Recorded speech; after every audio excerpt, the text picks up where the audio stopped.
Umudiplomate ukomeye muri Leta Zunze Ubumwe za Amerika yatangaje ko Amerika yashatse gutera inkunga amasezerano y'amahoro mu karere k'uburasirazuba bwa Repubulika ya Demokarasi ya Kongo, ariko u Rwanda rukabihakana. Geoffrey Mutagoma, Minisitiri w'Ububanyi n'Amahanga wungirije ushinzwe ibibazo bya Afurika Molefi ubu ucyuye igihe yavuze ko Amerika yari yarashatse kwagura umuhanda wa gari ya moshi uva Lobito muri Angola.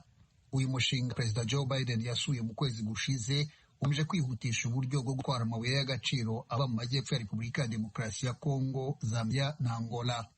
Fi yabwiye ibiro ntaramakuru by'Ubufaransa ko Amerika yari yavuze ko habonetse amahoro muri Kongo yakwemera gufasha kubaka uwo muhanda ukava Lobito muri Angola ukagera muri Repubulika ya Demokarasi ya Kongo. Yagize ati twagerageje gutanga inkunga nziza, gahunda ihamye y'ingenzi yaganiriweho n'impande zombi irahari muri iki gihe, ariko u Rwanda rusa naho rwabivuyemo.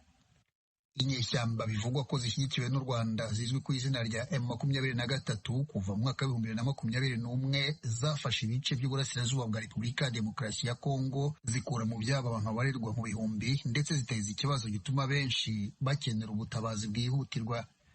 Nubwo Perezida w'u Rwanda Paul Kagame atigeze yemera uruhare rw'igisirikare cye mu buryo butaziguye muri iki kibazo, yasabye ko abarwanyi b'umutwe wa FDLR bakurwa burundu muri Repubulika ya Demokarasi ya Kongo.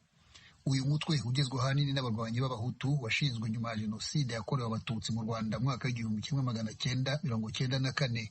Muri iyi ntambara ubutegetsi bw'i Kinshasa bushinja u Rwanda kwigarurira ibirombe bicukurwamo amabuye y'agaciro.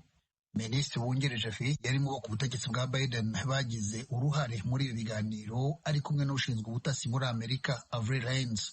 Yavuze ko Amerika yari yatanze umuti urimo guhiga bukware abarwanyi ba FDLR, ariko Kinshasa ntibikore. Yagize ati twarongeye tubisubiramo bundi bushya turabinoza neza. Mu gihe natekerezaga ko turi mu nzira nziza, Perezida Kagame yahisemo kutajya mu nama y'i Rwanda mu kwa 12.